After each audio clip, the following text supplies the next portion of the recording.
Friends, welcome to father சமையல். இன்னைக்கு நம்ம சேனலில் எல்லாருக்குமே ரொம்ப பிடிச்ச மோமோஸ் ரெசிபி தான் பார்க்க போகிறோம். ஸோ இன்னைக்கு நம்ம பார்க்க போகிறது வெஜ் மோமோஸ் எப்படி வீட்டிலே வித் மோமோஸ் சட்னியோட செய்கிறதுன்னு பார்க்க போகிறோம். செம்ம டேஸ்ட்டாக வந்துருந்துச்சு. கட்டாயம் இந்த ரெசிபி ட்ரை பண்ணி பாருங்கள். வீட்டில் இருக்க குழந்தைங்கள்லேருந்து பெரியவங்க வரைக்கும் எல்லாருக்குமே ரொம்ப பிடிக்கும். வாங்க இந்த ரெசிபி எப்படி பண்ணுறதுன்னு பார்க்கலாம். ஃபஸ்ட்டு மோமோஸோட அவுட்டர் லேயர் செய்கிறதுக்காக ஒரு 1/4 கிலோ அளவுக்கு மைதா மாவு எடுத்திருக்கேன். உங்களுக்கு கோதுமை மாவு வேணும்னா அதுவும் சேர்த்துக்கலாம். இப்போது இதோட தேவையான உப்பு சேர்த்துட்டு ஃபஸ்ட்டு ட்ரையாக மிக்ஸ் பண்ணிவிட்டு கொஞ்சமாக தண்ணி ஊற்றி நம்ம எப்போவும் வந்து பரோட்டாக்கெலாம் மாவு பிசைவோம் இல்லையா, அது மாதிரி நார்மலாக பிசைஞ்சு வச்சுக்கோங்க. ஸோ ஒரு கட்டத்தில் வந்து பார்த்தீங்கன்னா பிசு பிசுன்னு ஒட்டுற மாதிரி இருக்கும். அதோட தண்ணியை ஸ்டாப் பண்ணிவிட்டு ஒரு ஸ்பூன் அளவுக்கு ஆயில் சேர்த்துட்டு நல்லா வந்து பிசைஞ்சு விட்டுக்கோங்க. இப்போ இந்த டோவை நல்லா பிசைஞ்சிட்டு அப்படியே மூடி வச்சுட்டு ஒரு 10லேருந்து 20 நிமிஷம் ஊற வச்சுருங்க. நெக்ஸ்ட்டு ஸ்டஃபிங் செய்கிறதுக்காக நான் காய்கறிலாம் எடுத்திருக்கேன். உங்களுக்கு பிடிச்சமான எந்த விதமான காய்கறி வேணால் எடுத்துக்கோங்க. நான் இன்றைக்கி கேரட், பீன்ஸ் அப்புறம் கேபேஜ் எடுத்திருக்கேன். இதோட நீங்கள் கேப்சிகம் வேணாலும் ஆட் பண்ணிக்கலாம். இப்போ இது எல்லாத்தையும் நம்ம சாப்பரில் சேர்க்க போகிறோம். நான் வச்சுருக்க சாப்பர் வந்து பார்த்திங்கன்னா இந்த மாதிரி புஷ் பண்ணுற டைப்பு. கிட்டத்தட்ட 1 இயராக இதான் யூஸ் பண்ணிகிட்ருக்கேன். நான் ஆல்ரெடி வந்து ரிவ்யூ கொடுத்துருக்கேன் நம்ம சேனல்லே இந்த சாப்பர். உங்களுக்கு வேணும்னா டிஸ்கிரிப்ஷனில் லிங்க் கொடுக்குறேன், செக் பண்ணி பாருங்கள். ஸோ நான் வந்து லஞ்ச் ப்ரிப்பேர் பண்ணுறதுக்கு குழந்தைங்களுக்கு எனக்கு இது ரொம்ப ரொம்ப யூஸ்ஃபுல்லாக இருக்கும். இப்போ ஒரு கடாயில் கொஞ்சமாக எண்ணெய் சேர்த்துக்கோங்க. இதில் பொடியாக நறுக்கின இஞ்சி பூண்டை சேர்த்துக்கோங்க. இதை நறுக்கி சேருங்க, அப்போ தான் ஃப்ளேவர் நல்லாயிருக்கும். லைட்டாக வதங்கினா போதும், கலர் சேஞ்ச் ஆகணும்னு அவசியம் இல்லை. வதங்கினதுக்கு அப்புறமேட்டு நம்ம வந்து சாப் பண்ணி வச்சுருக்கக்கூடிய வெஜிடபிள்ஸ் எல்லாத்தையும் இதில் சேர்த்துடலாம். ஸோ இதில் தண்ணி எதுவுமே நம்ம சேர்க்க தேவையே இல்லை. தேவையான உப்பு மட்டும் கொஞ்சமாக சேர்த்துட்டு, நான் இன்றைக்கி மேகி மசாலா 5 ரூபா பேக்கெட் இருக்கும் இல்லையா, ஒரு பேக்கெட் ஃபுல்லாக சேர்த்துக்கிறேன். ஸோ இவ்வளோ தான். நான் ஸ்பைசஸே வேறு எதுவுமே சேர்க்கல, மிளகாய்த்தூள் மஞ்சத்தூள் எதுவுமே சேர்க்கல. இதுவே சூப்பராக இருக்கும். இப்போ இது எல்லாத்தையும் நல்லா கலந்து விட்டுட்டு நல்லா அடுப்பை லோ ஃப்ளேமில் வச்சுட்டு ஒரு 5 நிமிஷம் வந்து மூடி போட்டு வச்சிங்கன்னா அதில் இருக்கக்கூடிய தண்ணியெல்லாம் ட்ரை ஆகி நல்லா இந்த மாதிரி நமக்கு வந்து உதிரி உதிரியாக கிடைக்கும். ஸோ ஸ்டஃபிங் ரெடி ஆகிடுச்சு. நெக்ஸ்ட்டு நம்மளோட மெயின் டிஷ்ஷோட ஹீரோவே வந்து இந்த மோமோஸ் சட்னி தான். இது வச்சு சாப்பிடும் போது தான் செம்ம டேஸ்ட்டாக இருக்கும். ஒரு கடாயில் 2 ரஃபாக கட் பண்ண தக்காளி எடுத்துக்கோங்க. நான் ஒரு 5 வரமிளகாவை ஆல்ரெடி வந்து சுடு தண்ணியில் ஊற வச்சுருந்தேன். ஸோ அந்த தண்ணியோட அந்த வரமிளகாவையும் சேர்த்துட்டு இதை அடுப்பில் ஏற்றி ஒரு 5 நிமிஷம் மூடி போட்டு லோ ஃப்ளேமில் வச்சு நல்லா வந்து தண்ணி வத்துற அளவுக்கு வேக வச்சு எடுத்துக்கோங்க. ஸோ நல்லா சாஃப்டாகி வெந்து வந்திருக்கும் ஒரு 5 மினிட்ஸ்லேயே. இப்போ இதை நல்லா கூல் டவுன் பண்ணி எடுத்துக்கலாம். இது நல்லா ஆறுனதுக்கு அப்புறமேட்டு இதை மிக்ஸி ஜாரில் சேர்த்துட்டு கொஞ்சமாக தண்ணி ஊற்றிட்டு இதை ஃபைன் பேஸ்ட்டாக அரைச்சி தனியாக எடுத்து வச்சுக்கலாம். ஸோ இது அப்படியே இருக்கட்டும்.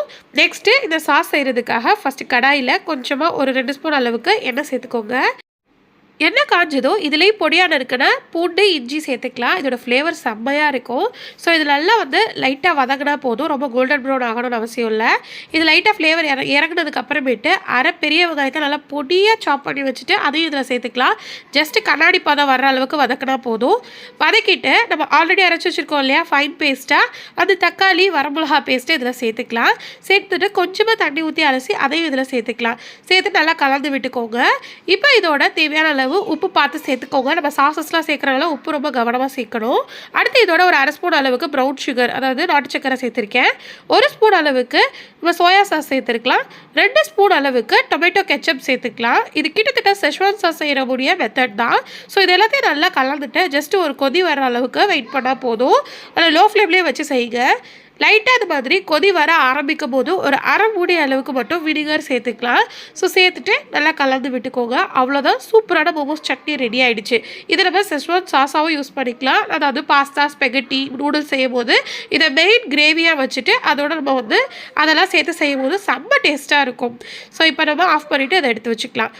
இப்போ மோமோஸ் பண்ணுறதுக்காக அவுட்டர் லேயர் நம்ம பிசைஞ்சு வச்சுருக்க மைதா மாவு நல்லாவே வந்து ஊறி வந்திருக்கும். இதை சின்ன சின்ன வந்து உருண்டைகளாக உருட்டிட்டு கொஞ்சமாக மாவு தடவி நல்லா மெலிசாக அவங்களால எந்த அளவுக்கு திரட்ட முடியுமோ அந்த அளவுக்கு நல்லா திரட்டி எடுத்துக்கோங்க.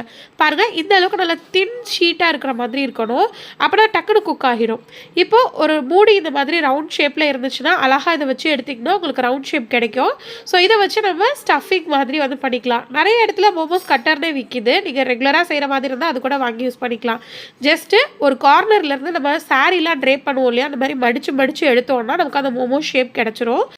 ஃபஸ்ட்டு பண்ணும்போது லைட்டாக உங்களுக்கு கஷ்டமாக இருக்கிற மாதிரி இருக்கும். ஆனால் பண்ண ரொம்ப ஈஸியாக இருக்கும். பாருங்கள், இப்போ நம்ம நார்மலாக இது ஊற்றி வைக்கிறேன். இட்லி பாட்டில் கீழே தண்ணி ஊற்றிட்டு நம்ம ஃபஸ்ட்டு இந்த தட்டை வந்து திருப்பி கவுத்துட்டு இந்த மாதிரி வந்து ஹோல்ஸ் இருக்கக்கூடிய பாத்திரம் இருந்துச்சுன்னா நீங்கள் மேலே வந்து அது மேலே மோமோஸ் வச்சு நீங்கள் ஸ்டீம் பண்ணி எடுக்க வேண்டியதுதான். இதை நீங்கள் ஃப்ரைட் மோமோஸாகவும் பண்ணலாம். பட் ஸ்டீம் மோமோஸ் வந்து ரொம்ப ரொம்ப டேஸ்ட்டாக இருக்கும். இப்போ மூடி போட்டு ஒரு 7லேருந்து 10 நிமிஷம் அதை வெயிட் பண்ணி வச்சுட்டா போதும். நல்லா சுட சுட சூப்பரான மோமோஸ் ரெடி ஆகிடுச்சு. இதே நீங்கள் சிக்கன் குக்கர்லேயும் செய்யலாம். ரொம்ப ரொம்ப டேஸ்ட்டாக இருக்கும். ஸோ இந்த மோமோஸ் சட்னியோட இந்த மோமோஸை வச்சு ட்ரை பண்ணி பாருங்க. அடா அடா அடா செம்ம டேஸ்ட்டு. வீட்டில் இருக்கக்கூடிய எல்லாருமே உங்களுக்கு வந்து ரொம்ப ரொம்ப சூப்பராக இருக்குன்னு கிரெடிட்ஸ் கொடுப்பாங்க. கட்டாயம் ட்ரை பண்ணி பாருங்கள். அவ்வளோ ஒரு சூப்பராக இருந்துச்சு நான் செஞ்சு பார்க்கும்போது. ஸோ ஃப்ரெண்ட்ஸ், இந்த ரெசிபி கட்டாயம் உங்கள் எல்லாருக்கும் பிடிச்சிருக்கும் நம்புறேன். கட்டாயம் ட்ரை பண்ணி பாருங்கள். வீடியோ பிடிச்சிருந்தா லைக் பண்ணுங்கள், ஷேர் பண்ணுங்கள். மறக்காம நம்ம சேனலை தான் ஃபஸ்ட் டைம் பார்க்குறீங்கன்னா சப்ஸ்கிரைப் பண்ணாத ஃப்ரெண்ட்ஸ் சப்ஸ்கிரைப் பண்ணிக்கோங்க. தேங்க்ஸ் ஃபார் வாட்சிங்.